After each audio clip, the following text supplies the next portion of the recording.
नमस्कार दोस्तों, अनामोल laboratories private limited की तरफ से आपको बहुत बहुत शुभकामनाएं। आज का वीडियो जो हम लेके आए हैं ये बहुत स्पेसिफिक है, खास करके उन लेबोरेटरीज ऑपरेटर्स के लिए जहां पे फुल्ली ऑटो एनालाइज़र हैं। सभी फुल्ली ऑटो एनालाइज़र को, जैसे आप जानते हैं, क्लिनिकल केमिस्ट्री लेबोरेटरी के अंदर उसको प्रोग्रामिंग करना पड़ता है और ये प्रोग्रामिंग ऐसी चीज़ है जहां पर सभी के बस की बात नहीं है। कॉमन पैरामीटर्स जैसे केमिस्ट्री का नाम या उसकी sample ID, units of measurement, milligram, etcetera etcetera, वो आसानी से समझ में आ जाता है।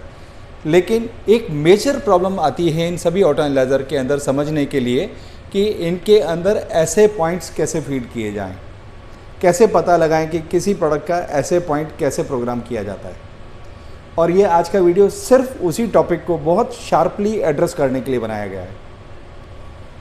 आपको एक चीज़ का ध्यान रखना पड़ेगा कि अगर आप कोई भी प्रोडक्ट किसी केमिस्ट्री एनालाइज़र के ऊपर अगर प्रोग्राम करते हैं तो आपको उस प्रोडक्ट का टेक्निकल इंसर्ट पढ़ना पड़ेगा कि उसका इंक्यूबेशन टाइम या उसकी रिएक्शन टाइमिंग्स क्या है जो उस प्रोग्राम के अंदर फीड की जाएगी। अभी इंस्ट्रूमेंट की भाषा अलग है, टेक्निकल इंसर्ट की भाषा अलग है। टेक्निकल इंसर्ट सिंपल सा बोलता है कि इतना मिनट इंक्यूबेशन दीजिए एल्बुमिन के लिए या कोलेस्ट्रॉल के लिए, लेकिन एनालाइज़र बोलेगा ऐसे पॉइंट कितना चाहिए। इन दोनों को कैसे समझा जाए, दो तीन चीज़ों का ध्यान रखिएगा कि रिएक्शन टाइप इंक्रीजिंग है या डिक्रीजिंग है काइनेटिक केमिस्ट्री के लिए, या एंड पॉइंट के अंदर एंड पॉइंट टाइप की रिएक्शन है तो कितने मिनट का इंक्यूबेशन टाइम है। ये दो तीन इन्फॉर्मेशन आपको जानकारी में रखनी ज़रूरी है।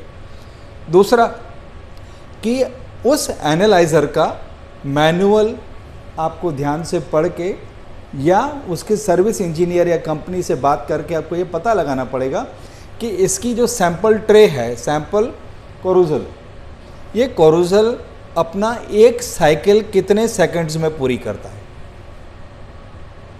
करीब करीब 8 सेकंड से लगाकर 20 सेकंड 25 सेकंड तक अलग अलग एनालाइज़र अलग अलग टाइम वैल्यू के अंदर एक साइकिल पूरा कर लेते हैं। वो साइकिल क्या है?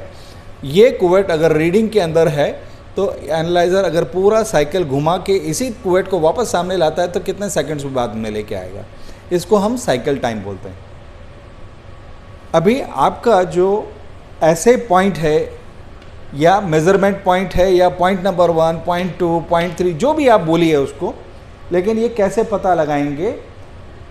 एंड पॉइंट के अंदर पहले अपन की कैलकुलेशन करते हैं कि जैसे 5 मिनट का रिएक्शन टाइम अगर उन्होंने बोला, ओके, 5 मिनट का रिएक्शन टाइम का मतलब होता है 300 सेकेंड्स। 300 सेकेंड्स और इसका अगर साइकिल टाइम है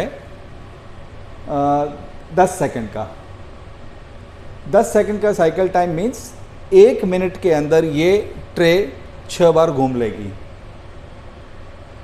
और 5 मिनट में ये 6 × 5 30 बार घूम लेगी। तो इस पर्टिकुलर प्रोडक्ट का ऐसे पॉइंट 30 होगा। I hope it is very clear.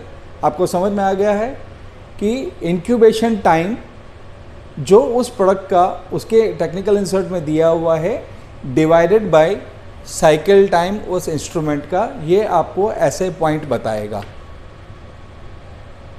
कभी कभी एनालाइज़र ये भी बोलता है कि मेरे को ये इन्फॉर्मेशन 2 बार चाहिए, तो हम बोलेंगे कि ठीक है, आप इंक्यूबेशन टाइम के अंदर साइकिल टाइम अगर आपका 10 सेकंड का है तो आप 2 रीडिंग लीजिए, एक 5 मिनट पे, एक 5 मिनट 10 सेकंड पे, तो आपका साइकिल टाइम हो जाएगा 30 and 31।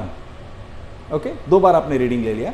अब वो 2 का एवरेज निकाल के आपको रीडिंग का रिजल्ट्स में कन्वर्ट करके बताएगा। सेकंड एग्जांपल, अगर काइनेटिक केमिस्ट्री की बात चल रही है तो उसमें हमेशा रीडिंग डिले टाइम के बाद शुरू होती है और रीड टाइम का स्टार्ट पॉइंट होता है, रीड टाइम का एंड पॉइंट होता है। अभी आपको टेक्निकल इंसर्ट में क्लियर कट लिखा हुआ है कि delay time is, let's say GPT, delay time 60 seconds, 60 divided by 10 second. Okay, तो आपका पहला ऐसे पॉइंट होगा 6। आपने 60 सेकंड्स को अवॉइड कर दिया।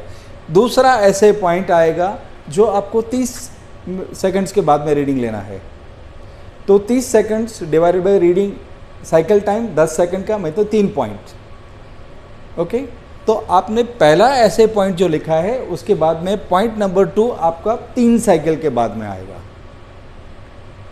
सो पहला ऐसे पॉइंट 6 साइकिल का हुआ, दूसरा ऐसे पॉइंट आपका 9 साइकिल का हुआ, ऐसा तीसरा 12 साइकिल पे होगा। या अगर आप रीड टाइम के हिसाब से चल रहे हैं और आपको 1 मिनट का गैप चाहिए, तो पहला ऐसे पॉइंट आपका 6 साइकिल का होगा, दूसरा ऐसे पॉइंट सीधा 12 साइकिल पे जाएगा। ये साइकिल टाइम कुछ नहीं है, इंक्यूबेशन टाइम या गैप बिटवीन 2 रीडिंग्स जो आपका टेक्निकल इंसर्ट बोलता है, divided by the cycle time of the instrument, जो हर एनालाइजर के कैटलॉग में लिखा होता है, या आप कंपनी से पूछ सकते हैं कि साइकिल टाइम है कितना। दोस्तों, आपको ये चीज़ बड़ी अच्छी तरह से समझ में आई होगी और ये आपको हमेशा ऑटो एनालाइजर को प्रोग्रामिंग करने के लिए सहायता करेगी। अगर आपको ये वीडियो पसंद आया है तो सब्सक्राइब करिएगा, और ऐसे वीडियो अगर आपको बहुत चाहिए तो बेल आइकन प्रेस करिए, आपको वीडियोज़ आते रहेंगे। थैंक यू वेरी मच दोस्तों।